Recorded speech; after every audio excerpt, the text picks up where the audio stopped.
Good morning, everyone. Welcome to day 2 of the Kayak Conference. Our first session today is Intellectual Freedom and Best Practices for Libraries. Our presenters are Shannon Oltmann, Dr. Shannon Oltmann from the University of Kentucky, and Demaris Hill, the Director of Anderson Public Library. So thank you very much for being here. You're welcome. We're happy to be here. Yeah, hello. Hello, everyone. Thank you for coming. We're going to do just what the presentation says. We'll talk about intellectual freedom, some background information, and then we'll get into best practices for libraries. I'm Shannon Oltmann. Feel free to call me Shannon. And I'm doing the first half of the presentation, and Demaris will do the second half. If you have questions along the way, feel free to leave them in the chat box, and we'll try to address them as they come up. So let's start by defining intellectual freedom. These two definitions come from the American Library Association. Intellectual freedom is the right of library users to read, seek information, and speak freely as guaranteed by the First Amendment. Not only that, but it's the right to seek and receive information from all points of view. So as you can see, intellectual freedom is very broad. And as the ALA said, oh, I went too far. There we go. As the ALA said, it's based on the First Amendment of the U.S. Constitution. We all know probably that the First Amendment says that Congress shall make no law abridging the freedom of speech. But it's not just about freedom of speech to express yourself. Over the centuries, the Supreme Court has interpreted freedom of speech to include seeking information, or as they often say, receiving information. You have a First Amendment right to seek out, to access information, because it's hard to form an opinion without having first have some information as the basis for that. So what does the First Amendment protect, actually? Essentially, it protects almost everything. In the U.S., freedom of speech is incredibly broad, incredibly comprehensive, far more so than it is in most other countries. There are a few exceptions to the First Amendment. So one example is slander and libel. These are both forms of defamation. In other words, saying something about someone that you know is untrue. If you knowingly say something that is false, that can be slander if it's spoken, libel if it's written, and that's not protected by the First Amendment. Another example is incitement to break the law. So if you are plotting a bank heist with someone and you get them worked up and convince them to break the law, that speech is not protected. And then we have the cases of child pornography and obscenity. Obscenity is an interesting one. It's really complicated in the law, actually. And I think it's just important to note that obscenity and pornography are different. So pornography is actually protected by the First Amendment. Obscenity is something that has no redeeming value whatsoever. And I'm happy to go into more detail on that distinction if people really want. There are a few other philosophical foundations for freedom of speech that are really important to note. One comes from a guy named John Stuart Mill. He wrote the book On Liberty in the 1800s. And Mill essentially argues that you can only limit liberty to prevent harm to other people. Other than that, he says we have free reign over our actions and our speech. It's only when our speech is going to harm somebody else that it should be limited. And you can see this is really broad, right? And so that's one of the philosophical foundations for how we view freedom of speech in America. Another philosophical foundation comes from the Supreme Court Justice Oliver Wendell Holmes. In 1919, he wrote a famous dissent. In other words, he was in the minority view on the Supreme Court. But in his dissent, he wrote that we need a marketplace of ideas a place where any number of ideas can compete, can be heard, can be tried out, and over time, the best ideas will sort of rise to the top and gain momentum, gain popularity. And this was really revolutionary back in 1919. But basically, the other Supreme Court justices and other legal experts read about the marketplace of ideas from Holmes, and they were like, this is exactly how we should be interpreting freedom of speech. And so it went from being like a minor work that he wrote in a dissent to becoming the most popular theory about freedom of speech in the US. We have this marketplace of ideas where different points of view compete. You can hear all different ideas, and it's a metaphor that is still used today.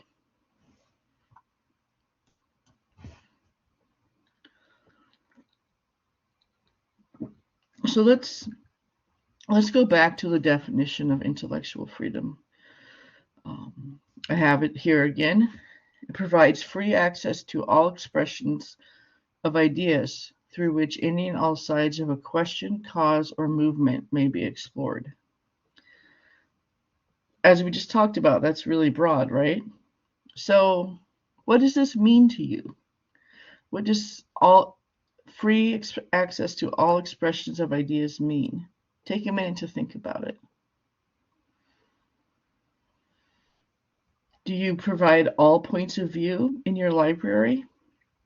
So the example I like to use is climate change. Climate change as a human cause phenomenon is essentially settled science.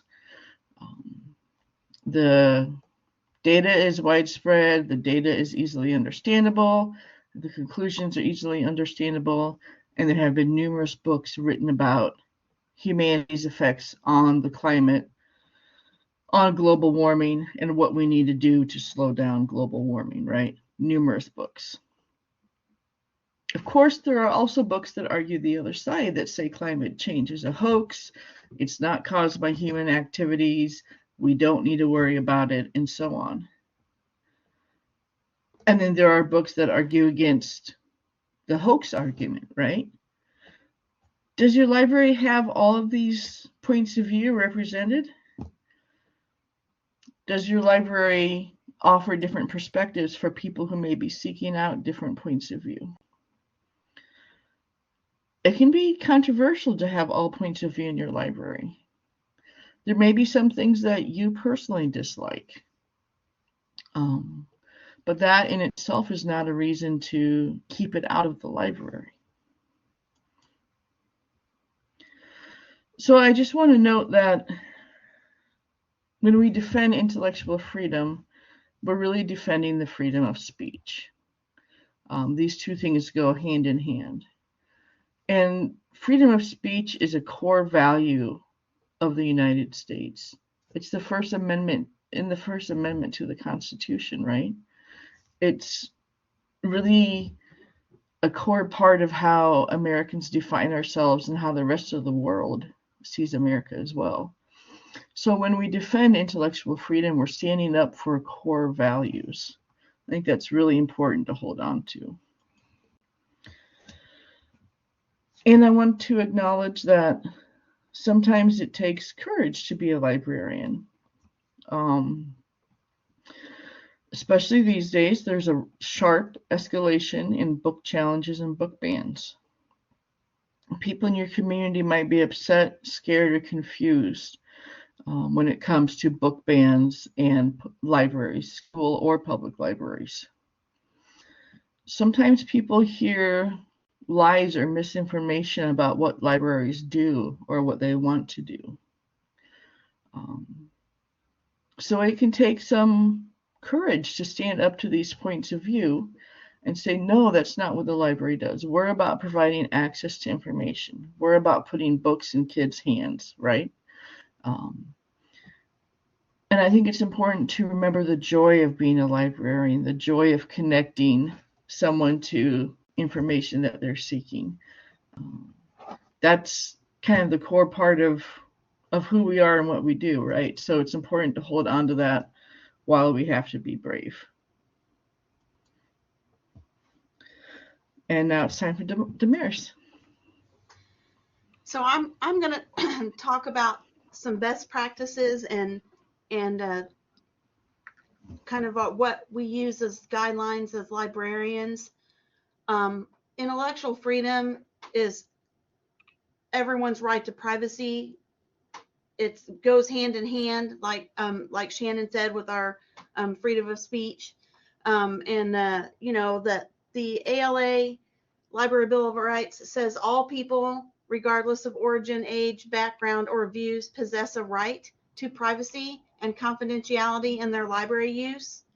And all users have a right to be free from any unreasonable intrusion into or surveillance of their lawful use of the library.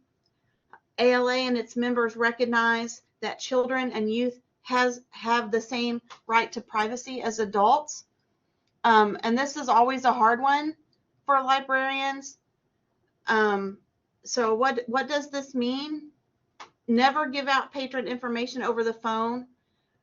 This is a big one, and I think sometimes we fall into the trap of, especially if you're in a small library like I am, we know all of our patrons. They come in every day.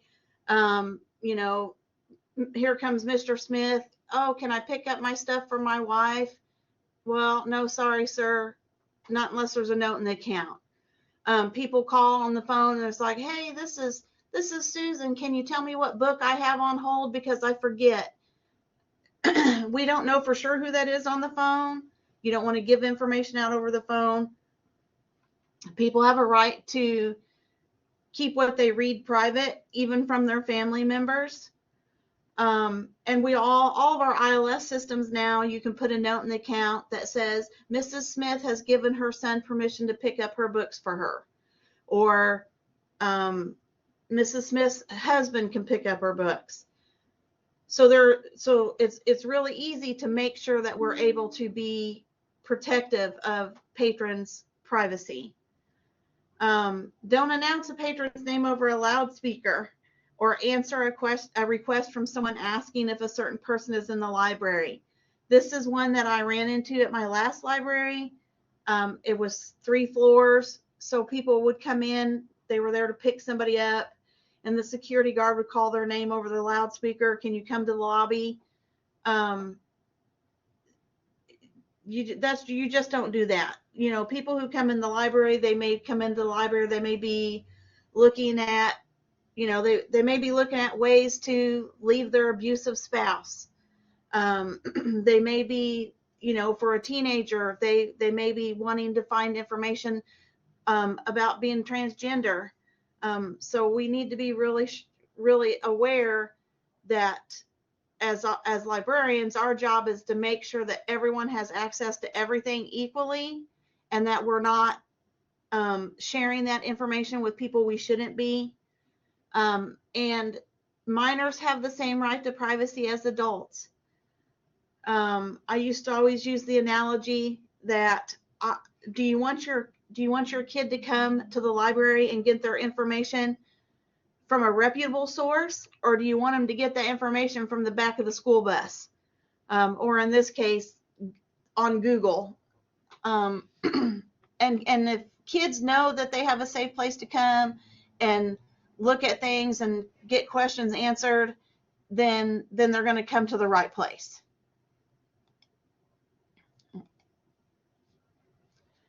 This is one I hear a lot, but parents are responsible for the materials their kids have checked out. This is my go-to. If a parent calls and says, how am I supposed to know what I'm supposed to be returning? I got this overdue notice. Our materials are clearly marked with our library stamp and have a barcode. Please do not point out to the parents that, well, you can put your email on your kid's account and then you can get on their account and look and see at everything they have. Yes, I know parents are going to figure that out, but let's not make it easy for them. You know, we are in a climate now where LGBTQ students and teens are really under pressure, under fire. You know, some parents are not accepting. You don't want to be the reason that a teenager gets kicked out on the street. I know people are thinking, oh, that's awful. That's not going to happen, but it does happen. And, you know, we need to safeguard. We need to safeguard those members of our community that need us. And it is about being brave, like Shannon said. The final version of Kentucky Senate Bill 150. As we all know, it's a sweeping anti-LGBTQ bill. Let's call it what it is. It has a ban on all gender affirming health care for trans kids and teenagers in Kentucky. Prohibition on schools requiring or recommending via policies that teachers use a trans student's preferred pronouns.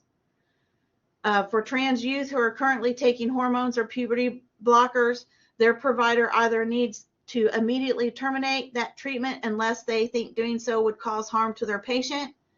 Ban on any child, regardless of grade level, receiving presentation or instruction, studying or exploring gender identity, gender expression, or sexual orientation, and a risk loss of license to doctors who violate the law. I don't think that this is going to be the last of this kind of bill, not just in this state, but I think all over our country. So it's really important now as librarians to have information in our library that represents everybody and is a way for teenagers to be able to come and have questions answered and feel safe being able to look for those answers. You know, we always have this discussion that librarians are expected to do more and more. You know, are we social workers? Are we, you know, homeless shelters? Well, unfortunately, we have become many of those things, and they're important things.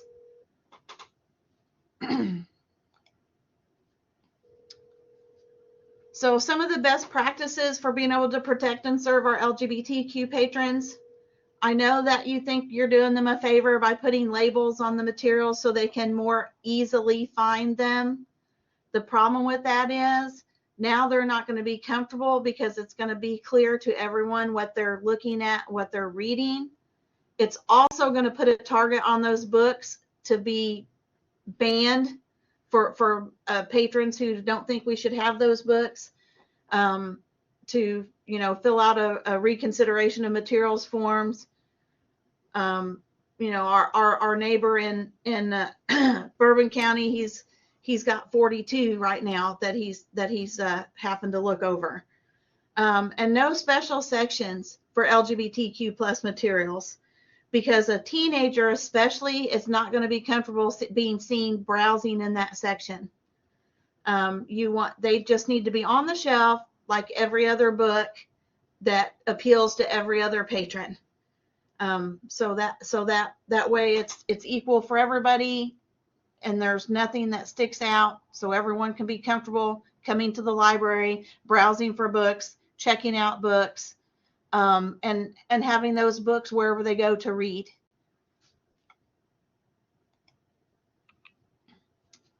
So I have to give credit to these best practices. Mary Landrum, who was the chair of the Intellectual Freedom Committee before I was asked to take over.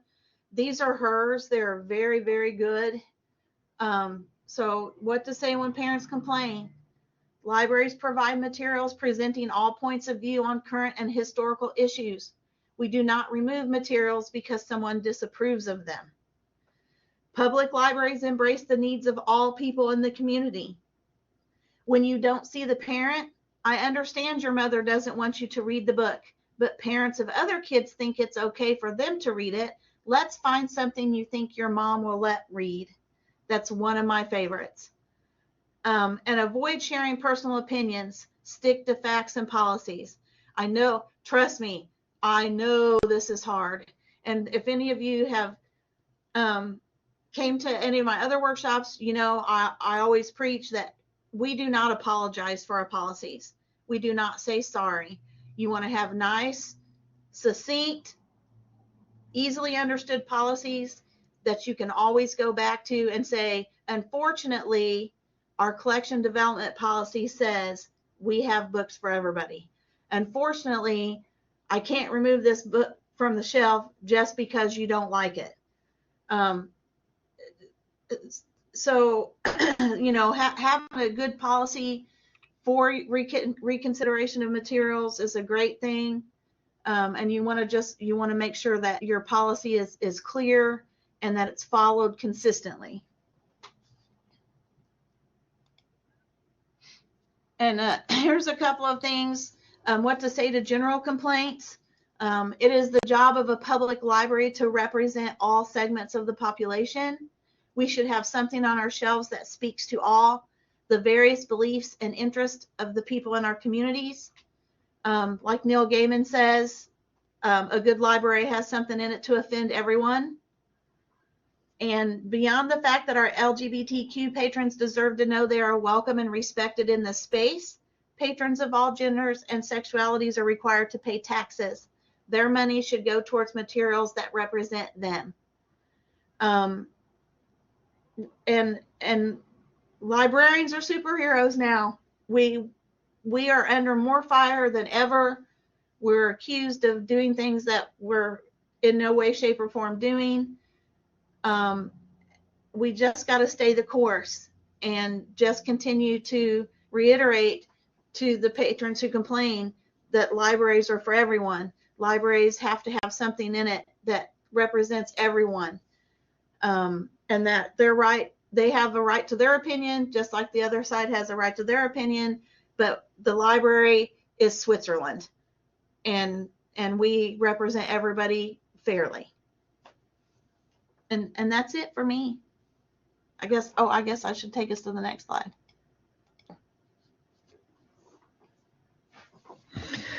So thank you for sitting through our talk. If you have questions or comments, feel free to drop them in the chat box. One thing I want to follow up on that Demaris touched on is the use of the reference interview. If somebody is unhappy with a book, sometimes you can say, I know you didn't find what you were looking for. Let's find something else that suits you better.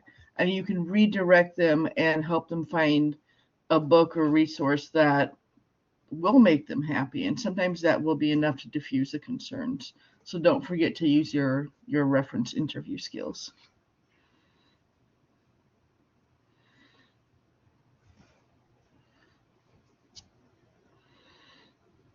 All right. Well, I have a question while we're waiting for other reactions, and I'm going to go ahead and put in a link in the chat.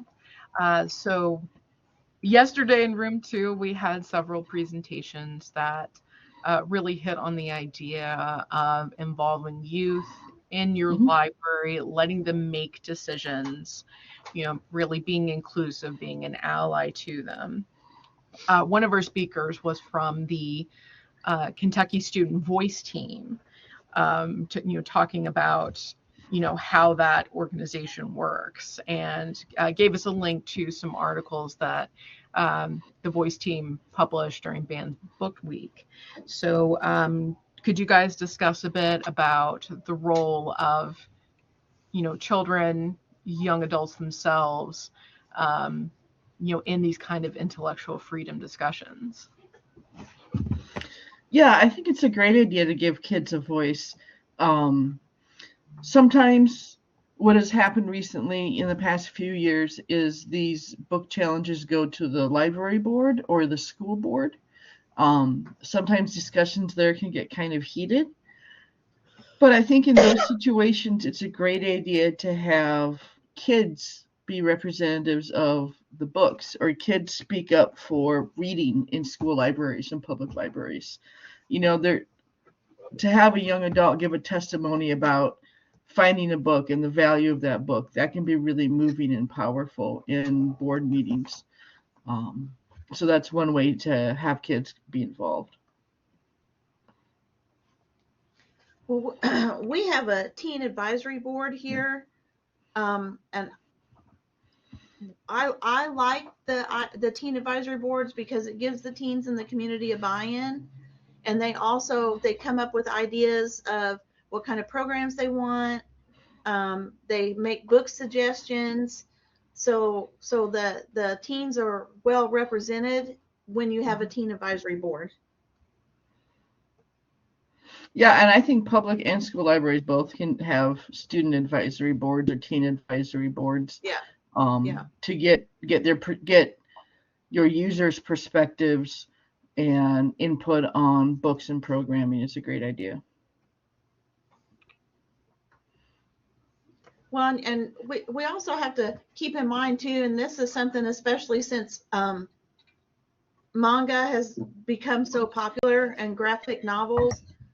The United States has a very prudish view, far more than any other country, versus, much of the manga comes from Japan. They don't consider things pornography or obscene the way we do in the United States.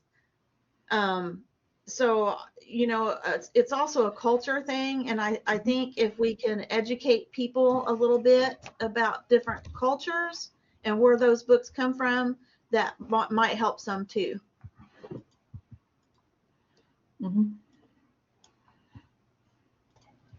Excellent. Thanks for that feedback. I have another question. I'm usually full of them because these presentations are sometimes related to what I do, but I'm not a youth services librarian. So I apologize to our audience if they seem like obvious questions. The idea of children's intellectual freedom to me seems very, controversial when it shouldn't be. It seems obvious to me that children are their own separate human beings. They are not just an extension or a puppet of their parents or guardians. But I know not everyone necessarily shares that view. Do you guys have any recommendations on books, podcasts, other resources that really talk about children's intellectual freedom that might be useful for library staff, confronting these issues in their libraries? I don't have recommendations for books and podcasts off the top of my head. I can say that the American Library Association has a policy on minors' rights to access information. Excuse me, I think if you just Google that phrase, it comes up. And that gives some of the background on why the ALA has the stance that minors have the same intellectual freedom rights as adults. I think this kind of goes into the culture of the United States a little bit, but we tend to not view children and young adults as whole individuals. Yeah.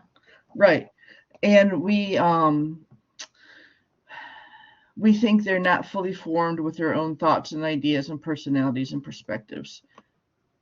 But they are, right? Yes. Anybody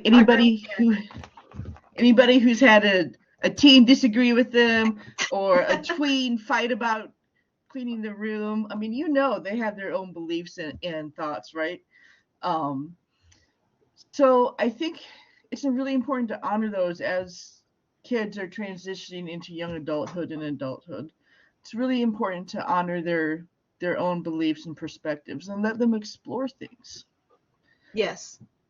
We have a question I saw pop up. Ashley was asking about interactions with patrons that just aren't about materials, uncomfortable situations. She said, I had a patron ask me if there were any LGBTQ groups hosted in the library. I said no, because we do not. Then the patron began to say that was good and that I am sticking to traditional American values. He walked off. So unfortunately, patrons have been known to say the darndest thing. We all know we could all write a book. I always tell everyone one of the most important things you can master for the front desk is the smile and nod. It's not going to do any good for you to share your personal opinion, or especially in this interest, in this instant he walked off. But if someone is standing in front of you and they want to talk about how terrible LGBTQ people are and the drag queens are taking over, all you can do is say smile and nod. And if they continue, you need to say sir or ma'am. While this conversation might make other patrons in the building uncomfortable, so can we not discuss it?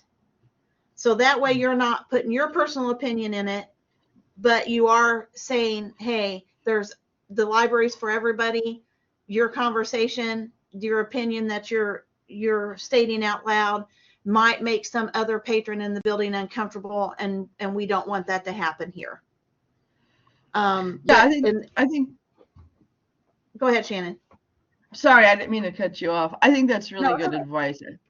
I want to acknowledge that those situations are stressful. Like sometimes we don't have ideal interactions with patrons, right? And sometimes you think of what you should have said a week later. That happens to all of us. But advice for such encounters, I think what you said is truthful. So I think that's totally fine. You could also say something like, we don't currently have any LGBTQ groups meeting here, but they have the same rights to the meeting rooms as any other group. That's also right, truthful and honest. You could also say in response, well, I think traditional American values include freedom of speech, so I would want all groups to feel comfortable here. But sometimes that's almost getting into an argument or disagreement with the patron. Sometimes that's not the best move, right? Sometimes, like Demaris said, the best move is to smile and nod, let the transaction end, let the conversation end, and go on with your day, and just be glad that it didn't blow up into something worse. Yeah. And then the other question is, what are your thoughts on limited access cards for youth? So I think they're a great idea. I know, I meant to touch on this, so I'm glad this question was asked. I know a lot of libraries have started partnering with schools. The last library I was at, we did it. We had student cards that the kids were allowed to check out 2 print items, and then they had unlimited use of all the digital resources. We did that because, as we know, so often parents check out stuff on their kid's card. They don't pay the fines, or they don't pay for the lost materials. Then the kid can't use their card and they need it for school. But you need to be very careful and make sure you have an ironclad memorandum of understanding, because schools do not acknowledge any privacy for students, versus we as public librarians do. So you just want to make sure that memorandum of understanding is ironclad, and that you don't share what the checkout information is with the school or with the parents, because as we all know, the school does not acknowledge any privacy for students. The limited access cards are nice. I think some of us have, and this is every library everywhere, you have to have a picture ID. Your parent has to sign for you.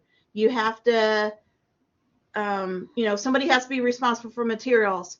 But it's the same situation we get into with our homeless population. They don't have an address. So I think we need to be very careful that sometimes our rules create barriers without us meaning to.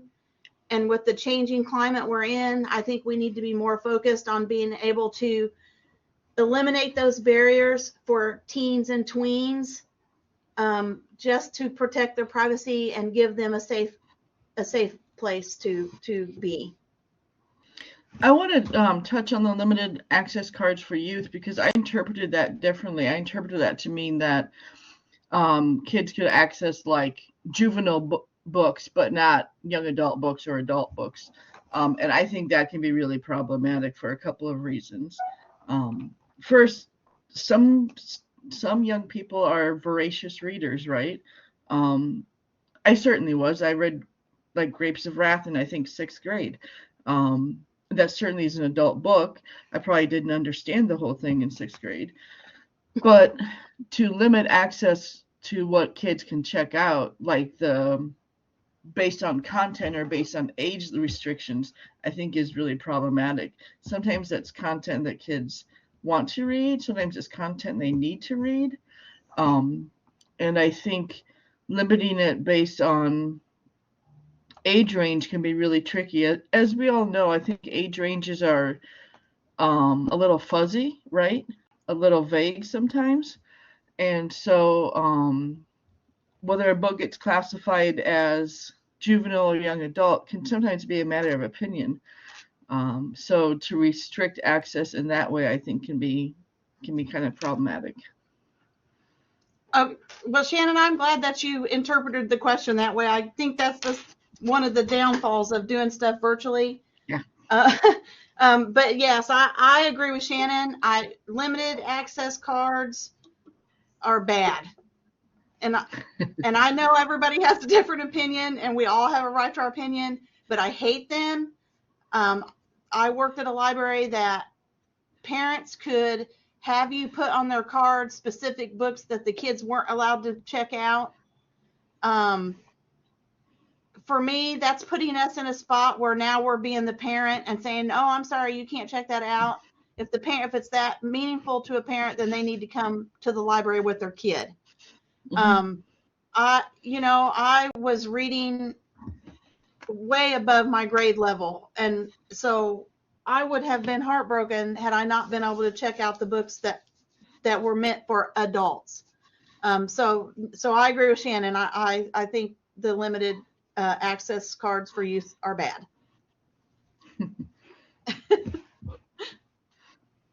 And I think it's an opportunity to engage parents, right? I think it's an opportunity to say, look, I'm glad that what your kid is reading matters to you. I'm glad that you're involved in your kids' reading and education. Let's find some books that work for you and your child. It's a way to engage the patron in a more positive manner and thank them for being engaged with the library. Yeah, I agree.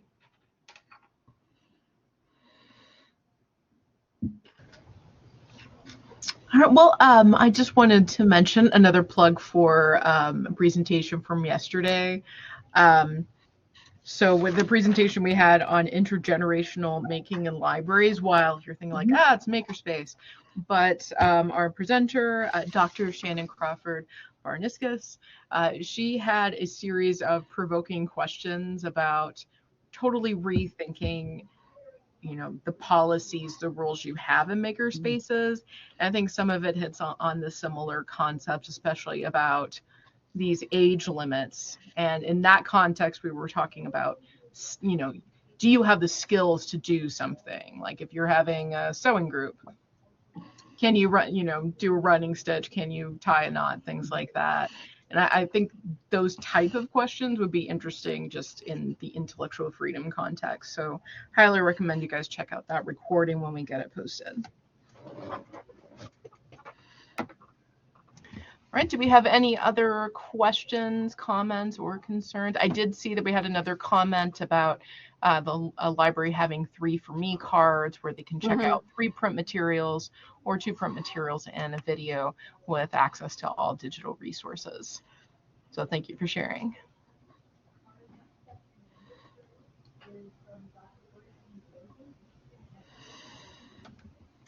Oh, one thing I want to say while we're waiting to see if there's any other questions is that school libraries and public libraries should be supporting each other in terms of intellectual freedom. So sometimes in a community, parents will get upset about what's in the school library or the school curriculum and start posting things on social media or start going to school board meetings and making angry claims. public librarians should be at those meetings supporting their school librarians and saying, look, these are appropriate books. They have good reviews. Kids are reading these books, right? They should be supporting their school librarians going through difficult times, and vice versa as well. I mean, who better to understand intellectual freedom and the challenges of providing diverse collections than another librarian? So I hope that we can all move forward in terms of supporting one another if challenges come to your community. Yeah, especially school media librarians. They're really under fire, even worse than public librarians are, I think. Being told that they have to have in Florida, every book has to be approved before they can have it in their classroom. So teachers and school librarians, we all are on the same team, and we need to, I agree with Shannon, we all need to support each other. I see a new comment. What about starter card for kids 10 and under, and then one for like 11 and up that opens up more book options? I think that's okay. I think that could be one solution in your library, depending on your community.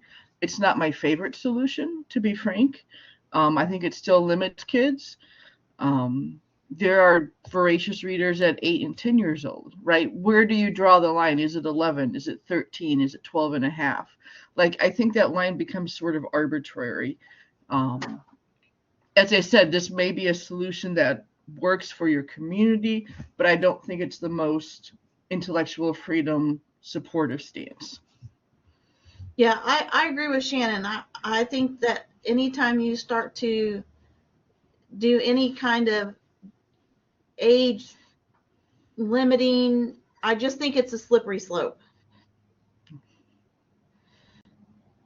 And, there are LGBTQ books that are board books, that are picture books, that are juvenile books that people would have a problem with. So you may, like a parent may think, if my child has a limited card, they're not going to access any LGBT content, but they still could, right? They could still access picture books or juvenile books that have some of that content. And so sometimes it provides a false sense of security to parents.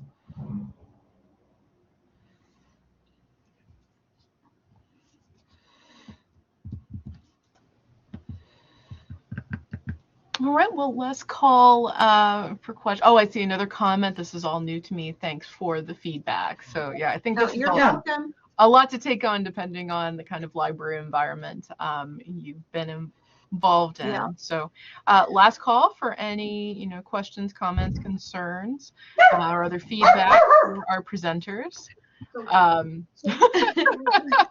Okay, somebody's doggy has joined us. Yes. That would be my dog. There was just a loud bang outside our condo, and we have a little 12-pound dog, but she is a fierce protector of the condo. So she was letting know whoever dropped something that they should not be doing that. Okay, but is your dog a fierce protector of intellectual freedom? I think that's the real question we want answered today. Yeah, absolutely. Absolutely. I'll just add that I didn't put my email address on here, but I'm super easy to find if you Google Shannon Oltmann, University of Kentucky. And I love talking about this stuff. I love supporting librarians. So if you're new to this and you have questions you didn't want to ask, feel free to follow up with me via email. If you're at a library and you think, gosh, my staff needs to know this, I do staff trainings for libraries all the time. I, have talked to boards of trustees about intellectual freedom. So feel free to follow up if you want more information or you want to continue the conversation. I see a great question from Sammy in the chat also. Do you have any advice for supporting staff who are currently struggling with upholding intellectual freedom? Not maliciously, just having a hard time separating opinions from their job. Demaris, you want to go first? This is a tough one. I think you just need to take them aside and say, I respect your opinion. I know you're really struggling with this. but it is our job to leave our personal opinions at the door when we come in the building. And, you know, sadly, if it continues and you have to continue to have the conversation with them, that you may have to have the hard conversation that says maybe this is not the job for you.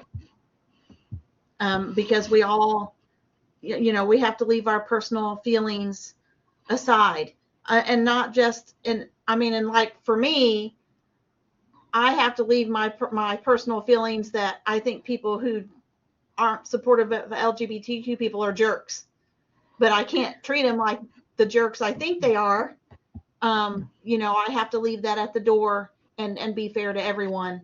And so for me, I would just have the conversation and say, I understand and respect your opinion and I respect your feelings, but we need to set those aside when we come to work.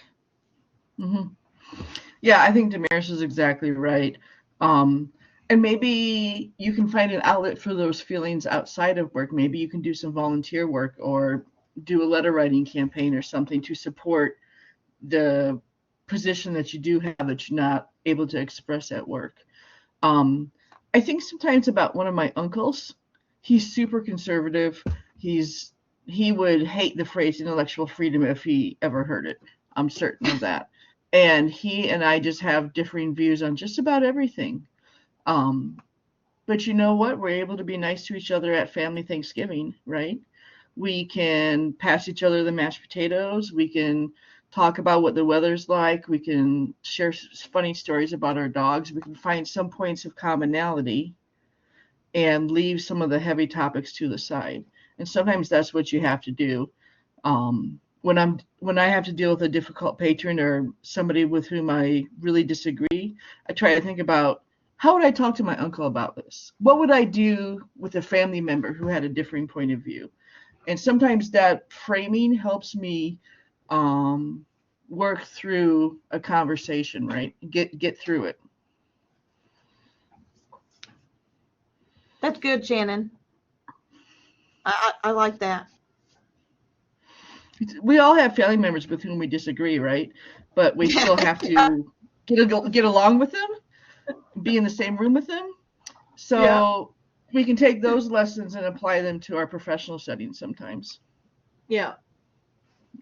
Well, very timely advice, given the holidays coming up. So Yeah. I think we're about at time. So thank you to our presenters, Shannon and Demaris, for sharing all of your knowledge and expertise on the topic. Thank you very much to our participants for all your comments and questions.